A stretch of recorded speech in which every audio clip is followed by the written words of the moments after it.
ஆலயா cotton வேட்டிகள் ஷர்ட்டுகள் wedding celebration. Chennai மாநகராட்சியில் கொசு மருந்து அடிப்பவர்களும் சத்துணவு மையங்களில் வேலை பார்க்கும் பெண்களும் எஸ்ஐஆர் பணிகளுக்கான பூத் லெவல் ஆபீசர்களாக நியமிக்கப்பட்டுள்ளதாக பாஜக மாநில செயலாளர் கராத்தே தியாகராஜன் விமர்சித்துள்ளார். சென்னை மாநகராட்சி ஆணையரும் தேர்தல் நடத்தும் அலுவலருமான குமரகுருபரன் தலைமையில் நடைபெற்ற அனைத்துக் கட்சி கூட்டத்தில் பங்கேற்ற பின் அவர் இவ்வாறு கூறியுள்ளார். தாண்டி ஒவ்வொரு தொகுதியிலையும் பார்த்தீங்கன்னா 100 பேர் அப்பாயின்ட் பண்ணியிருக்காங்க. இப்போ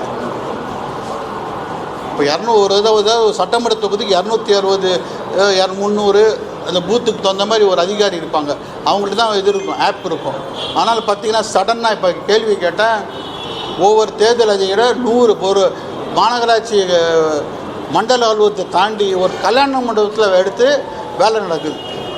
அங்கே யார் டெம்பரரி ஸ்டாஃப் யாருன்னா காலேஜ் ஸ்டூடெண்ட்ஸு, டெம்பரரி அதிகாரிங்கன்னா எங்கே அவங்க என்ன கேட்டகரின்னு தெரில, எல்லாருக்கும் ஒரு ஆப் கொடுத்து அவங்களுக்கும் ஓடிபி கொடுத்து 100 பேர் சென்னையில் ஒரு தொகுதிக்கு அப்பாயின்மெண்ட் பண்ணியிருக்காங்க. இப்போ இந்த கேட்டகரி அதுதான் உன்னிப்பாக கவனிக்க சொன்னேன்னா.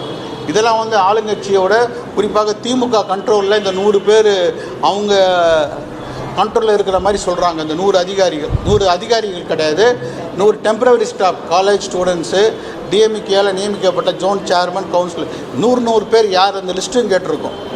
இதுமாரி லிஸ்ட்டு சடனாக ஒரு 4 நாளாக பார்த்திங்கன்னா ஒவ்வொரு கல்யாண மண்டபத்தில் 16 தொகுதியிலும் இருக்குது. இவங்க யார், இவங்க லிஸ்ட் என்ன, இவங்களுக்கு என்ன வேலை. ஸோ இதை அதுவும் வெரிஃபை பண்ணி ஓட்டெலாம் எடுக்காமல் இருக்குது நியாயமாக பண்ணுறதுக்கு நம்ம கமிஷன்கிட்ட மீட்டிங்கில் சொன்னோம்.